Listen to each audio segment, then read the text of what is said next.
सच्चा सच्चा प्यार किए होते तो प्रश्न ही ना आता। उसके देखे बिना चैन नहीं पड़ता, उसकी बात सुने बिना चैन नहीं पड़ता। वही गली अच्छी लगती है जिसमें हमारा प्यारा होता है।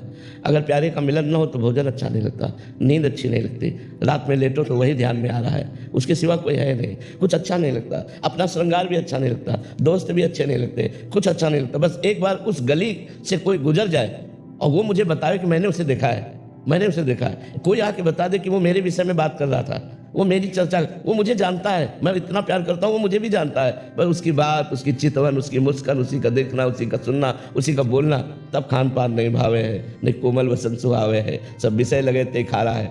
आशिक शब्द का प्रयोग किया गया है। हरि आशिक, आशिक जो होता है ना, हाँ, आशिकी एक बड़ी गजब की चीज होती है, संपूर्ण संसार से राग छुटवा कर एक में प्रकट कर देती है। एक धनुर्दास जी थे, उनको अपनी पत्नी में बहुत प्यार हो गया था। इतनी सुंदर वो थी और इतना उनको प्यार हो गया था कि वो देखते ही रहते थे। तो जैसे बाजार से सामान लाना है तो वो ऐसे नहीं जाते थे, पत्नी को साथ लेके जाते थे। पत्नी सीधे चल रही और आप उल्टे चल रहे, छाता लगा के कि धूप न लग जाए, और ऐसे देख, मतलब अपार प्यार पत्नी से। लोग हंसी उड़ाते हैं लेकिन उनको इसकी किसी की परवाह नहीं थी। रंगनाथ जी के आचार्य को उनके शिष्यों ने बताया कि आज हमने बाजार में एक आदमी ऐसा देखा जो अपनी पत्नी पर इतना आसक्त है कि वो ऐसे बैग चल रहा है, वो बैग चल रहा है, पत्नी सामने से आ रही है, वो छाता लगाए ऐसे। तो उन्होंने कहा ये तो बहुत आशिक आदमी है, इसकी ज़रूरत तो हमको है। गए, हमको मिलाओ। गए तो बाजार में वो सामान खरीद रहे थे, वो एकटक अपनी पत्नी को देख रहे थे। प्यार प्यार होता है, किसी की परवाह नहीं करता प्यार। वो नज़दीक गए और उन्होंने कहा तुम इतना अपनी पत्नी में आसक्त क्यों हो? उनका बहुत सुंदर है। बोले इससे सुंदर अगर हम आपको दिखा दें? तो बोले हो ही नहीं सकता। ऐसे जे कपोल पे ऐसे स्पर्श किया, चपत लगाई, सामने ठाकुर रंगनाथ जी, छूट गया छाता, छाता छूट गया, पत्नी भूल गए। भगवान की मंद मुस्कान, बहुत बड़े महात्मा हुए, उनका नाम हुआ धनुर्दास जी महाराज, बहुत बड़े महात्मा हुए। तो आशिकी जब प्रबल हो जाती है तब जीना मुश्किल हो जाता है, अपने प्यारे के बिना जीना मुश्किल हो जाता है। अपना प्यारा नज़दीक होता है तो डर लगता है कहीं छूट ना जाए, एक भय लगा रहता है कि कहीं हमारा बिछोड़ ना हो जाए, कहीं कुछ हो ना जाए। मतलब वो हर समय अपने प्यारे के विषय में, तब उसे खान पान अच्छा नहीं। खान पान अच्छा जब लगेगा जब प्यारा साथ होगा। प्यारे के बिना खान पान नहीं भावे है, नहीं कोमल वसन सुहावे है, सब विषय लगे ते खारा है। हरि आशिक का मर, प्यार बहुत बड़ी चीज है। देखो एक आप चपत लगा दिए तो अरे वो तो भाव दशा होती महापुरुषों में, कभी ऐसी भाव दशा उनकी होती है कि वैसे कर दिए, जीव का कल्याण कर दिए। थप्पड़ मारने से भगवत साक्षात्कार नहीं हो जाता। उन्होंने कृपा करके, आचार्य थे ना, तो आचार्यों में इतनी सामर्थ्य होती है कि वो कृपा करके जिसको चाहे पापी से पापी को भी भगवान का दर्शन तुरंत करवा दे। हमारे यहाँ नरवाहन जी हुए हैं, बहुत बड़े डाकू थे, पूरे ब्रजमंडल में थर थर कांपता था ब्रजमंडल, और यहाँ जो आता था उसको कर देना होता था राजा नरवाहन को। तो हरिवंश महाप्रभु राधा वल्लभ जी को लेकर जब वृंदावन आए तो मदन टेर पर विराजमान हुए, और ये सूचना उनके सेवकों ने, नरवाहन के सेवकों ने दी, और उन्होंने बताया कि ऐसे महापुरुष हैं कि हमारी हिम्मत ही नहीं कि मैं कर मांग लूँ उनसे। बहुत सुंदर हरिवंश महाप्रभु थे, बड़े तेजस्वी महाप्रभु थे।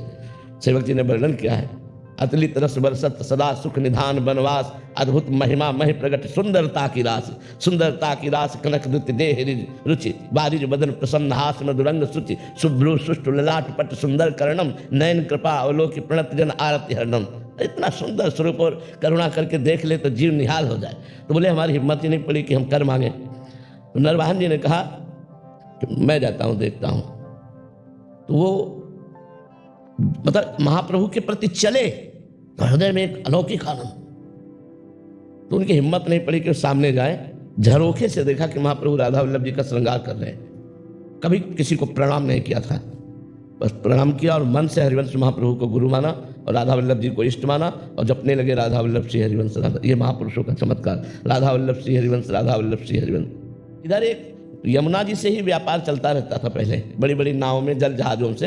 तो यमुना जी से एक व्यापारी जा रहा था, जैनी, करोड़ों असरफियों का व्यापारी था वो, स्वर्ण आदि का सब। नरवाहन के हजारों सैनिकों ने आक्रमण करके उसके सैनिकों को मार डाला, उसको बंदी बना लिया, उस व्यापारी को, और कहा तुमसे कर मांगा था, कर नहीं दिया, हमसे युद्ध किया, इसलिए जितना माल है इससे डबल माल हमारे पास पहुंचाओगे तब तुम्हें छोड़ेंगे, नहीं तो फांसी की सजा देंगे। और उसको जेल में बंद कर दिया। और उसने कहा इतना हम कहाँ से लाएं, जितना ये है इसी व्यापार में, ये मूलधन है, अब इसी से तो हम अपना काम चलाते थे, हम कहाँ से लाएं। तो निश्चित की गई कल फांसी की सजा होगी उसकी। नरवाहन जी इन सबसे अलग होकर एकांत में राधा वल्लभ श्री हरिवंश, राधा वल्लभ श्री हरिवंश। एक दासी जो थी वो नरवाहन जी को जो सेवा में उपस्थित रहती थी, उसने भोजन लिया और जैनी के पास जाकर कहा आज खा ले रात्रि में, कल तुझे दिन में फांसी की सजा होगी। तो उसने कहा कोई बचने का उपाय? बोले बराबर का धन दे दीजिए। तो बोले वो तो है नहीं। तो बोले एक उपाय काम कर सकता है, तुम जोर से अभी हम जब भोजन दे के चली जाएं तो जोर से चिल्लाना राधा वल्लभ श्री हरिवंश, राधा वल्लभ श्री हरिवंश, राधा वल्लभ श्री हरिवंश, राधा वल्लभ श्री हरिवंश। मुझे 100% विश्वास है कि तुम्हारे प्राण बच जाएंगे। प्राण फांसी की सजा हो किसी को अरे वो जी जान से शुरू हुआ रात्रि में राधा वल्लभ, तो सुनी रात्रि तो ये आवाज नरवाहन के महल तक पहुंची। नरवाहन जी ने कहा अरे ये तो अपराध बन गया, हमारी जेल में हमारा कोई गुरु भाई आ गया। वो तुरंत आए और आकर के चरणों में प्रणाम किया और कहा क्षमा करो, मुझे पता नहीं था आप हमारे गुरु जी से दीक्षित है। और वो केवल दासी ने बताया था। उन्होंने कहा कि अपने सैनिकों को बुलाया और कहा इनको अभी मुक्त करो, और उनको खूब आदर सत्कार किया, खूब सम्मान किया।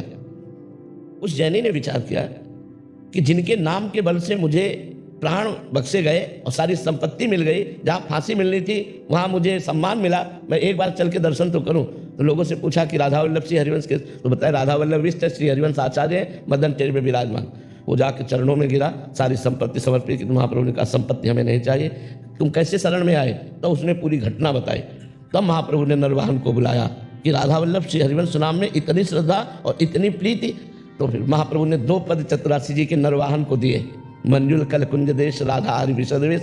एक ये है और एक है चले राधिके सुजान तेरे हित सुख निदान। इस पद में महाप्रभु साक्षात प्रियालाल का दर्शन नरवाहन को कराते हैं। नरवाहन प्रभु निहाल लोचन भरी घोषनाथ। नरवाहन प्रभु से खेली बहु। वो पहले पद में है, ये दूसरे पद में जो 12वां पद है, नरवाहन प्रभु निहाल लोचन भरी घोषनार नक्सिक सौंदर्य काम दुख निकंदनी बिल सौ भुज ग्रीव मेली भामिनी सुख सिंधु झेली नौ निकुंज श्याम केली जगत बंदनी। महाप्रभु ने आचार्य है, वो आचार्य कृपा करे तो घोर पापी को भी साक्षात प्रियालाल का दर्शन करा दे। ये